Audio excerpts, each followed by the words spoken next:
El fuego ya tiene 200 metros de largo cuando llegas a la ventana. No debería haber fuego. No aquí. No en enero. No a menos 50 grados sobre la bahía de Baffin, donde el hielo tiene 2 metros de grosor y el viento borra los contornos de todo lo que existe. Y sin embargo ahí está, una franja anaranjada que se extiende hacia el horizonte oscuro como si alguien hubiera rasgado la noche con una cerilla. Son las 22:40 del 21 de enero de 1968. Eres sargento técnico de la base aérea de Thule, Groenlandia. El punto más septentrional del sistema de defensa nuclear de los Estados Unidos. 900 kilómetros al norte del Círculo Polar Ártico. Un lugar donde el sol no sale durante 4 meses y donde cada hombre que trabaja aquí aprende, en sus primeras semanas, que el frío no es una temperatura. Es una entidad. Lo que ves en el horizonte no debería ser posible. Pero lo es. Empiezas a correr antes de que nadie te diga nada. La alarma llega 30 segundos después, un sonido que nunca habías escuchado en los 2 años que llevas destinado aquí. No es la alarma de incendio estándar. Es la otra. La que los veteranos mencionan en voz baja durante las cenas y que los recién llegados aprenden a distinguir en los simulacros con una atención diferente, más física, más visceral. El sonido que significa que algo ha salido completamente mal y que el protocolo que viene a continuación no está diseñado para apagar un fuego. Está diseñado para contener algo mucho más grave. Te pones el equipo de protección en 90 segundos. Las manos te tiemblan.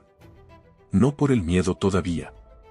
Por el frío que entra por la puerta cuando alguien la abre al salir. Afuera, el cielo al oeste está rojo. Lo que ha ocurrido, aunque tú no lo sabes aún con exactitud, es esto. Un bombardero estratégico B-52, perteneciente al Mando Aéreo Estratégico, despegó horas antes desde la base aérea de Plattsburgh, en el estado de Nueva York. Formaba parte de la Operación Cromo Cúpula, el programa por el cual los Estados Unidos mantenían en todo momento bombarderos nucleares en vuelo sobre el Ártico, listos para recibir la orden de ataque en caso de guerra con la Unión Soviética. El programa llevaba operativo desde 1961. En cualquier momento dado, había docenas de estos aparatos en el aire, cada uno cargado con armas que podían borrar ciudades enteras. El B-52 que ahora está ardiendo sobre el hielo de la bahía de North Star llevaba 4 bombas termonucleares B-28. Cada una con una potencia aproximada de 1 megatón y 170 kilotones respectivamente, según la configuración. En total, más de 1 millón de veces la potencia de cualquier explosivo convencional. El avión se estrelló porque una almohadilla de espuma bajo el asiento del copiloto entró en contacto con un conducto de ventilación de aire caliente. La espuma se encendió. El incendio se extendió a la cabina. La tripulación intentó aterrizar de emergencia en Thule, pero el humo era demasiado denso. El piloto dio la orden de abandono. 7 de los 8 tripulantes lograron eyectarse. El 8º murió. El avión sin tripulación siguió volando unos minutos más, perdió altitud y se estrelló contra el hielo de la bahía a alta velocidad. Lo que queda de ese impacto es lo que estás viendo arder ahora mismo.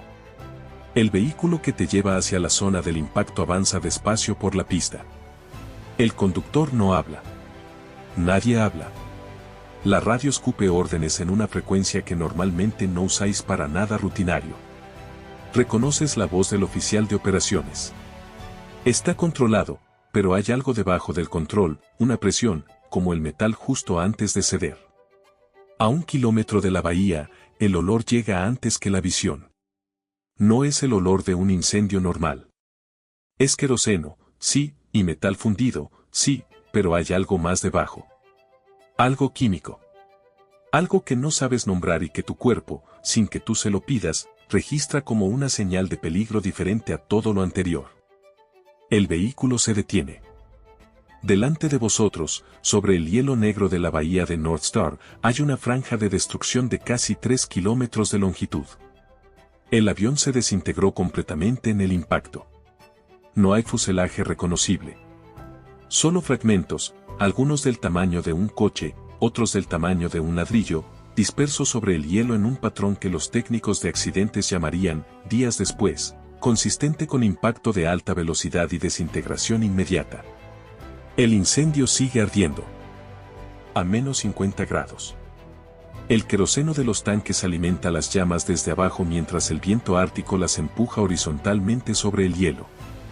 Y en algún lugar dentro de esa franja de fuego y metal, están las 4 bombas. El oficial a tu lado recibe una confirmación por radio. Te mira. No dice nada durante un segundo que se estira de una manera que no tiene que ver con el tiempo. Luego dice, ninguna ha detonado. Tardas un momento en entender por qué eso es una buena noticia en lugar de ser simplemente la situación normal. Y cuando lo entiendes, cuando comprendes lo que significa que haya que confirmar eso, que haya habido un momento en el que no se sabía, algo frío que no tiene nada que ver con la temperatura de Groenlandia se instala en el centro de tu pecho. Las bombas están ahí. Intactas, o casi. Pero ahí. Lo que la mayor parte del mundo no sabe, lo que tú tampoco sabías hasta que llegaste a Thule y empezaste a entender en qué lugar vivías exactamente, es cómo funcionan estas armas. No detonan por impacto. Tienen sistemas de seguridad, mecanismos diseñados para que solo exploten cuando se les ordena explícitamente. Pero esos sistemas tienen límites. Y esos límites tienen condiciones. Y algunas de esas condiciones implican calor extremo, y presión, y la dispersión del material físil que contienen en el interior. No es una explosión nuclear lo que temes esta noche. Es algo diferente. Más silencioso. Más invisible. Más permanente. El plutonio. Los equipos de respuesta trabajan durante horas sobre el hielo ardiente. Tú eres parte de uno de ellos. Tu función esta noche no es heroica en ningún sentido cinematográfico. Llevas equipos. Registras lecturas. Transmites datos. Haces lo que te dicen exactamente cuando te lo dicen porque en situaciones como esta la cadena de mando no es burocracia, es la diferencia entre que la situación se contenga y que no se contenga. El medidor de radiación en tu mano derecha emite pitidos intermitentes. Miras los números. Los comparas con la tabla que memorizaste en el entrenamiento hace 2 años, en un aula caliente con luz fluorescente en Carolina del Norte, cuando todo esto era teórico. Cuando Thule era un nombre en un mapa y los bombarderos nucleares eran conceptos en un manual. Los números no son de evacuación inmediata. Pero no son 0. A las 3 de la madrugada, con el fuego parcialmente controlado, el oficial al mando reúne a los equipos sobre el hielo. Habla durante 4 minutos. Sin papel. De memoria. Con la precisión de alguien que lleva años preparándose para una conversación que esperaba no tener que dar nunca. El resumen es este: el impacto y el incendio han dispersado material radiactivo sobre una superficie de aproximadamente 2 kilómetros cuadrados. El hielo contaminado, la nieve, los fragmentos del avión, todo ello deberá ser recogido, catalogado y transportado. El trabajo llevará meses. Será secreto. Los hombres que participen en él recibirán instrucciones específicas sobre lo que pueden y no pueden decir cuando regresen a sus destinos de origen. Luego mira a los hombres reunidos frente a él. Y añade algo que no estaba en el resumen operativo. Dice, lo que habéis hecho esta noche importa. No de una manera que podáis contar. Pero importa. Nadie aplaude. Nadie dice nada. El viento ártico llena el silencio con un sonido que se parece más a un instrumento que al clima. Durante los meses siguientes, la operación de limpieza de la bahía de North Star involucra a más de 700 personas entre militares y contratistas civiles. Se extraen aproximadamente 200 toneladas de hielo y nieve contaminados. Los materiales se transportan en contenedores sellados hasta instalaciones en los Estados Unidos. El trabajo se realiza en condiciones de temperatura extrema, con equipos de protección que en muchos casos son insuficientes para las horas de exposición requeridas. Años después, algunos de los trabajadores desarrollarán problemas de salud que intentarán vincular a su participación en la operación. Algunos lo conseguirán. Muchos no. Una de las 4 bombas nunca se recupera completamente. La cuarta. Los investigadores logran encontrar la mayor parte de sus componentes.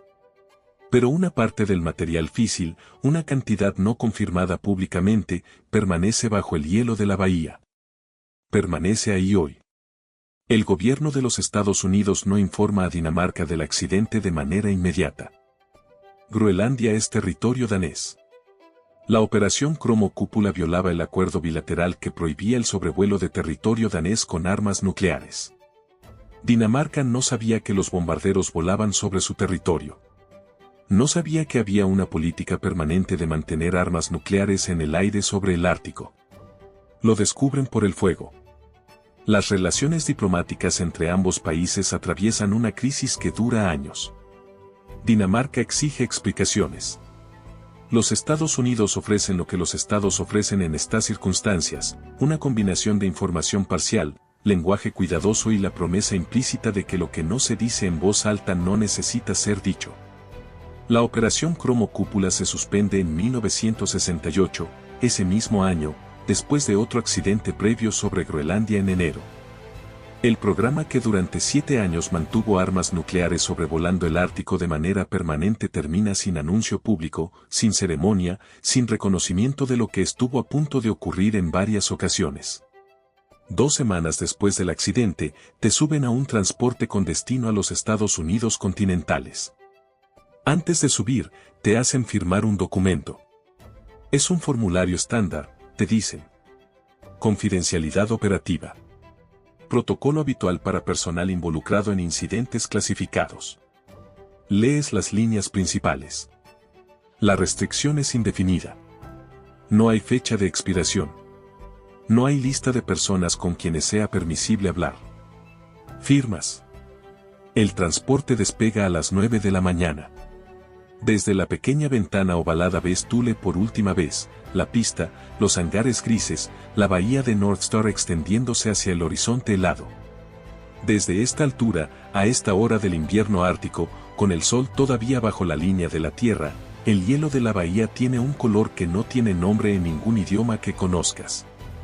Algo entre el azul y el negro y el gris, una mezcla que solo existe aquí, en este lugar donde el mundo se curva hacia el polo y donde, durante 2 semanas en enero de 1968, 4 armas con la capacidad de borrar ciudades descansaron sobre el hielo mientras los hombres trabajaban a su alrededor con medidores de radiación y guantes térmicos y el silencio de quienes saben exactamente qué estaban tocando. Debajo del hielo de esa bahía, en algún lugar que los mapas clasificados marcan con una coordenada y los informes llaman material no recuperado, hay algo que sigue ahí. No lo sabe casi nadie. Pero el hielo sí. Y el hielo, en Groenlandia, tiene muy buena memoria.